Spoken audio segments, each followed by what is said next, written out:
Oi, pessoal, tudo certinho?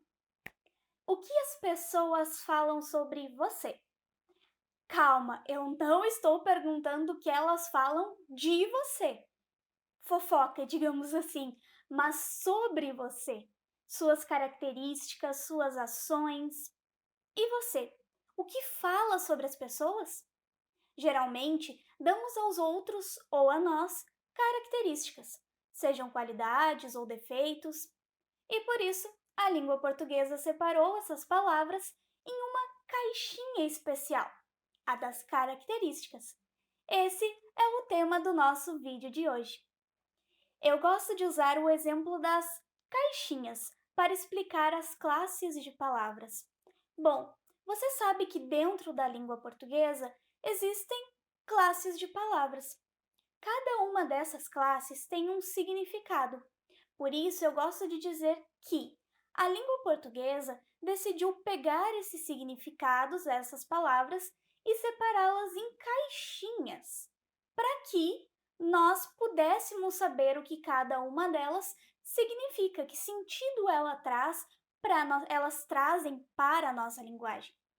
E aí, a língua portuguesa pegou e dividiu a caixinha dos nomes, das características, das ações e estados, entre outras. São ao todo 10 caixinhas. É melhor do que a gente ficar falando em classe, não é? É melhor de separar na nossa mente que as nossas palavras, os seus sentidos, são separados dentro de caixinhas.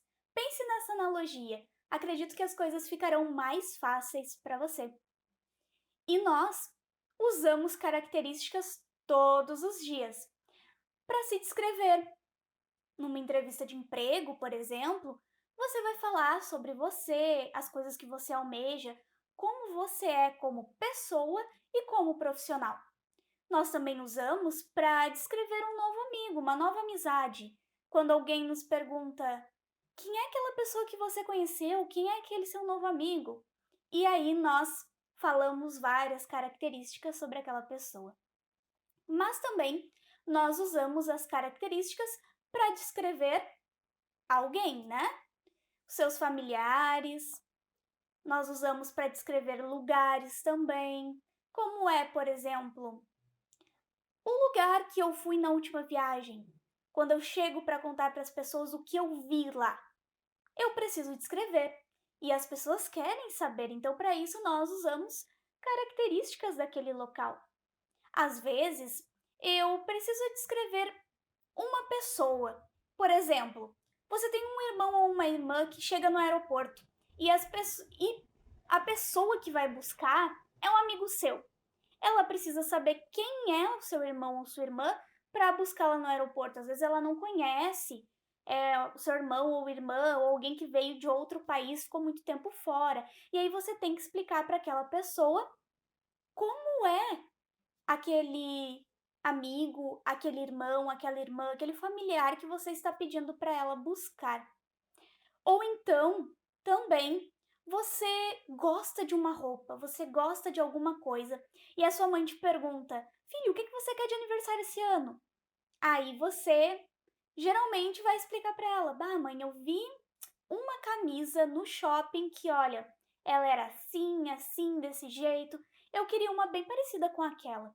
E aí, graças à sua descrição, a sua mãe vai lá e vai encontrar aquilo que você deseja. Então, nós usamos características no nosso dia a dia, descrições das coisas, das pessoas, sempre. Enfim, você passa o dia descrevendo pessoas e coisas e às vezes nem se dá conta. Quer ver? Vamos para os slides agora. Eu vou mudar a minha tela aqui e você vai me ver aqui no cantinho. Então, pessoal, como eu disse, nós passamos o dia caracterizando objetos, pessoas, animais, alimentos, lugares, tantas coisas. E eu trouxe aqui nos slides alguns exemplos para você ver como isso acontece e está presente na nossa vida diariamente. E nós vamos começar pelas imagens. Então, eu trouxe aqui algumas obras de arte, trouxe uma fotografia para vocês verem como a questão de descrever as coisas é presente nas nossas vidas. E as imagens, os quadros, as fotos, elas trazem muito essa questão, elas focam muito nisso. Por quê? Porque as imagens descrevem a vida real. E quando nós vemos uma imagem, o que nós criamos sobre elas, né? A imagem ela também é um texto, ela também traz um significado. E a partir dessa imagem, nós criamos características dela, criamos uma descrição da imagem. Então, olha só, aqui eu trouxe um quadro do Romero Brito, que é um artista muito conhecido mundialmente, mas que é brasileiro, mas vive nos Estados Unidos, que tem o título, eu vou ler para vocês. Não reparem na minha pronúncia, porque ela não é muito boa. Eu só fiz português, letras ali, língua portuguesa e literatura. Não quis fazer inglês, mas isso é uma história para um outro dia, para eu poder contar, porque é uma história bem engraçada. Mas não reparem na minha pronúncia, o nome do quadro é Children of the World. Então, o que esse quadro traz? Prestem bem atenção. Como você descreveria esse quadro? Que ele é colorido? Que ele é diferente?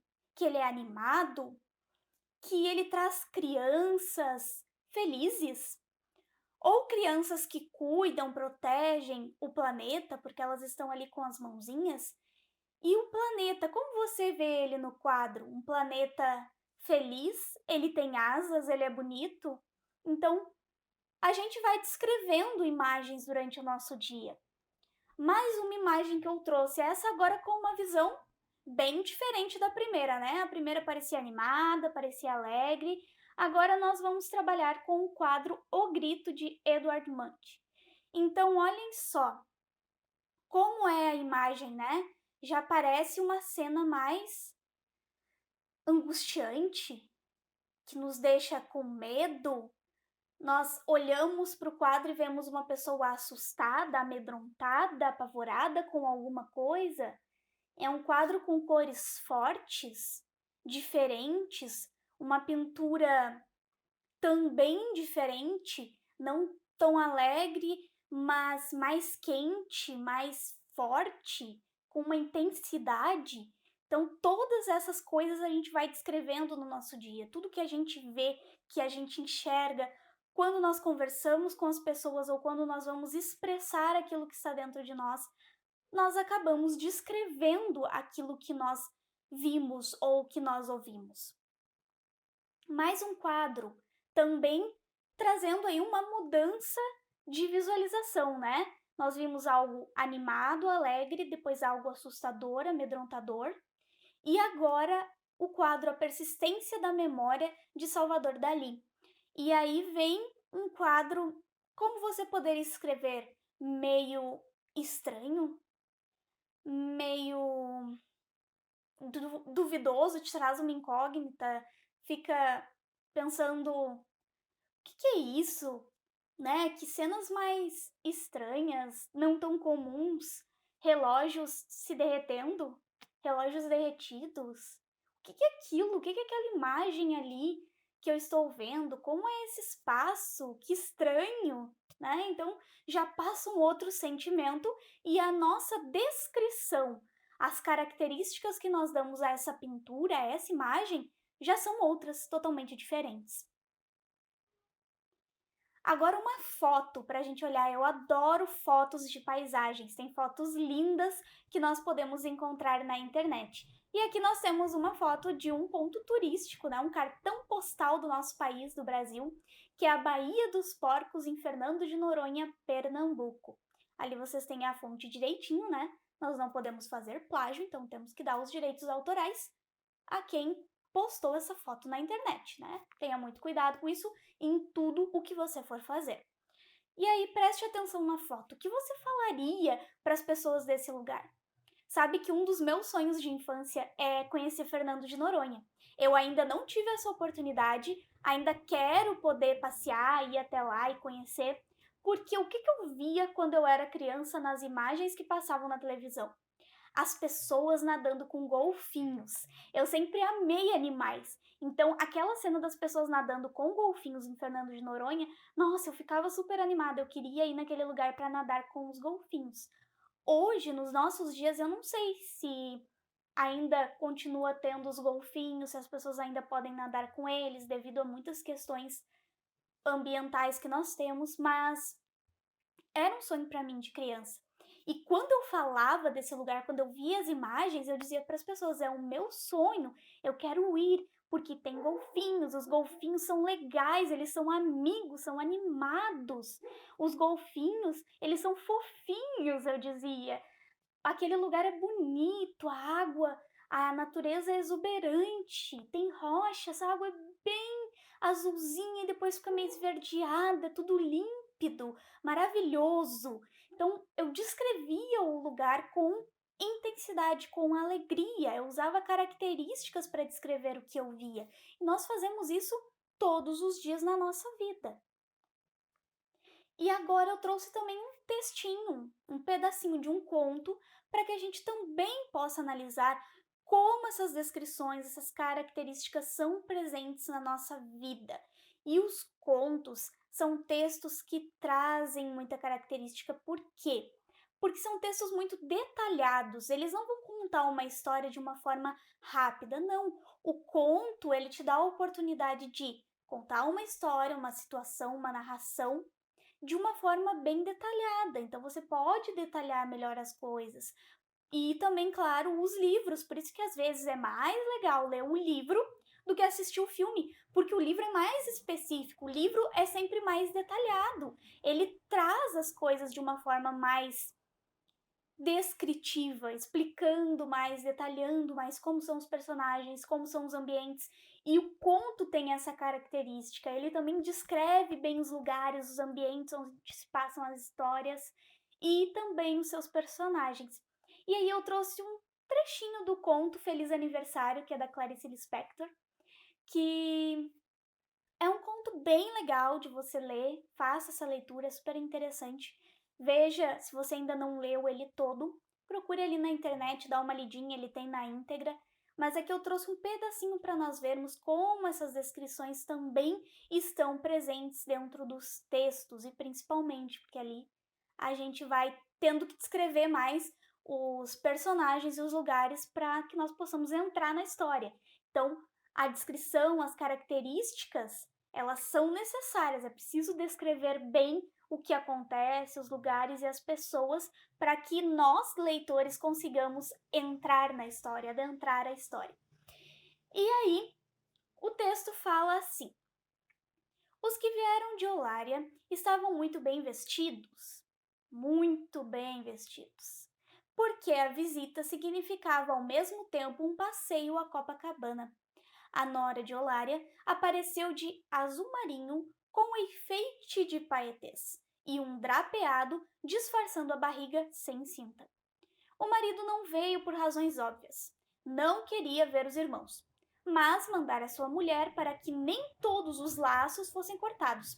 E esta vinha com o seu melhor vestido, para mostrar que não precisava de nenhum deles, acompanhada dos 3 filhos. 2 meninas, já de peito nascendo, infantilizadas em babados cor-de-rosa e anáguas engomadinhas, e o menino acovardado pelo terno novo e pela gravata. Tendo Zilda, a filha com quem a aniversariante morava, disposto as cadeiras, unidas ao longo das paredes, como numa festa em que se vai dançar, a nora de Olária, depois de cumprimentar com cara fechada aos de casa, aboletou-se numa das cadeiras e emudeceu, a boca em bico, mantendo sua posição de ultrajada. Vim para não deixar de vir, dissera ela a Zilda, e em seguida sentara ofendida. As 2 mocinhas de cor de rosa e o menino, amarelo e de cabelo penteado, não sabiam bem que atitude tomar e ficaram de pé ao lado da mãe, impressionados com seu vestido azul marinho e com paetês. Então, olha aqui, para a gente poder conhecer os personagens e também entender como eles estavam naquele momento, né? A gente já vê ali um vestido azul marinho com paetês. Olha a descrição do vestido, as características do vestido. As meninas, já dá para perceber que elas eram moças por causa ali das características, que elas estavam com vestidos de babadinho e que as anáguas tudo bem engomadinho, passadinho, bem bonitinhas, perfeitinhas. O menino já mais amarelo, cabelinho penteado. Então a gente já vai criando características desses personagens, né? A mãe toda, né, uma posição de nobreza, com um traje todo bonito, ao mesmo tempo não gostando de estar ali, então a gente já conhece mais ou menos a característica daquela mãe. O espaço onde estava acontecendo aquele aniversário, aquela festa, né? As cadeiras como estavam unidas, né? Cadeiras unidas. Então, ali tem várias descrições para que a gente consiga ver como as características aparecem. Então, característica das vestimentas, um pouco da característica do local. E aí nós vamos tirando as nossas conclusões, vamos tirando a nossa ideia de como a história e os personagens vão sendo construídos. Eu trouxe também uma notícia. As notícias trazem muita descrição, características, porque às vezes elas vão falar de uma pessoa, ou elas vão falar de alguma violência, um assassinato, por exemplo. Aí elas descrevem como que era a pessoa que foi assassinada, ou como que era o assassino, para tentar descobrir. E isso vocês também encontram muito nos seriados, né? Isso tem muito nos seriados ali. O pessoal que gosta de assistir CSI, Havaí 5.0, todos esses seriados bem policiais, que eles têm que descobrir quem é a pessoa que praticou o assassinato ou que fez aquela situação. Então eles vão procurando por características daquela pessoa até encontrar quem ela é. Isso ajuda muito. E aqui na notícia, como nós estamos bem nessa fase de quarentena, então uma notícia bem atual que eu tirei do BBC Brasil, do site da BBC Brasil, e aqui fala: em quarentena, brasileiro se sente mais estressado. Então, brasileiro está estressado, uma característica, ansioso e entediado, porém mais saudável. E aí a gente tem características de como o brasileiro está passando, né? Descrições de como o brasileiro está passando nesse momento. Mais estressado, ansioso e entediado. E continua mais um trechinho aqui da notícia. Após as primeiras semanas de quarentena, o brasileiro está mais estressado, mais ansioso, entediado e está comendo mais. Ainda assim, ele tem a sensação de estar mais saudável. Essa é a conclusão de uma pesquisa conduzida pela startup de tecnologia BeUp, com 1.561 participantes de todas as classes. Que tipo de classes? Sociais, né? Qual é a descrição, a característica da classe? Classes sociais. Em todas as regiões do país. De acordo com o levantamento feito na última semana, 53,8% dos participantes disseram estar um pouco mais ou muito mais estressados. 60,3% um pouco mais ou muito mais ansiosos e 59,7% um pouco mais ou muito mais entediados. Em paralelo, 63,2% sentem que a saúde está melhor ou muito melhor e 39,1% se sentem um pouco mais ou muito mais saudáveis. Então, como é a característica desses brasileiros em quarentena, né? Estressados, ansiosos, entediados, mas saudáveis. Então, a gente encontra aí algumas descrições de como está sendo esse brasileiro em quarentena. E também um anúncio publicitário, porque os anúncios, eles precisam, às vezes, descrever o produto para que a gente consiga entender e, claro, para que nós compremos, né, a ideia, a marca ou o produto. E aí eles precisam também trazer um pouco dessas características da descrição. E aqui a gente tem uma propaganda da... Vamos ver ali a marca da Tiguan. Tiguan, uma caminhonete da General Motors, eu acho, se eu não me engano, que está fazendo ali uma propaganda de como essa caminhonete, né, de como ela funciona, aliás, é da Volkswagen, né, desculpa. Bom, e aí o que acontece nessa propaganda? O motor é para o seu lado animal. Então aqui nós já temos uma descrição, né, uma característica. Para quem é para o lado, qual o seu lado? Para o seu lado mais animal, né, de característica mais animal. O Park Assist para o caso de ele ser um bicho preguiça. Então aqui a gente já tem a palavra bicho preguiça não como o nome de um animal, mas como uma característica de uma pessoa que possa ter um lado bicho preguiça, uma pessoa que seja uma preguiça, né? Seja mais demorada. Então a propaganda fez, o anúncio fez essa brincadeira. E nós temos essa brincadeira com a palavra. Não temos mais um nome. Essa palavra se transformou numa característica, e isso pode acontecer na língua portuguesa. Por isso que nós temos que entender os sentidos e não ficarmos focados só na questão técnica. Ah, essa palavra é da caixinha dos substantivos, por exemplo, é da caixinha dos nomes. Não, nem sempre essa palavra vai ser da caixinha dos nomes. Às vezes ela vai ter outro significado. E aí ela vai para a caixinha dos adjetivos. Então, por isso que a gente não pode separar as coisas, totalmente as coisas, como às vezes a gramática deixou essa visão, né, de separação.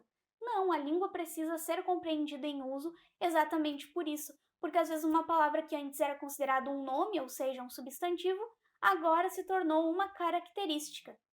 Então, isso pode acontecer. Esses sentidos, esses significados diferentes podem vir a acontecer dentro da língua portuguesa.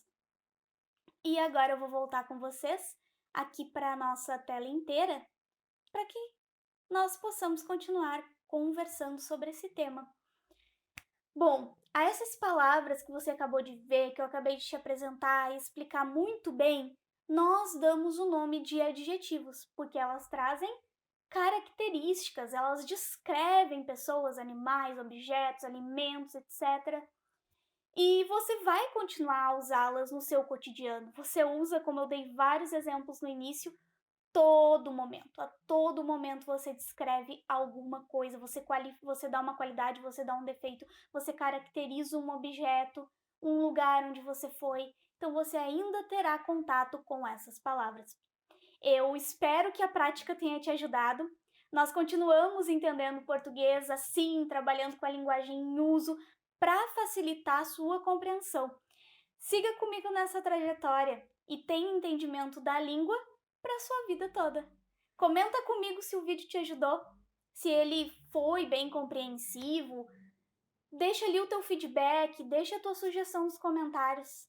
É muito importante e, claro, para melhorar cada vez mais o nosso conteúdo, pensando sempre em você e na sua transformação. Deixa ali sua sugestão, também eu conto com o teu certinho e com o teu compartilhamento. Tem gente que precisa entender melhor português, então compartilha lá com essas pessoas. E não esquece de badalar o sininho e de se inscrever para saber de cada conteúdo novo que nós postarmos, ok? Nos vemos no próximo vídeo, na próxima aula. Até!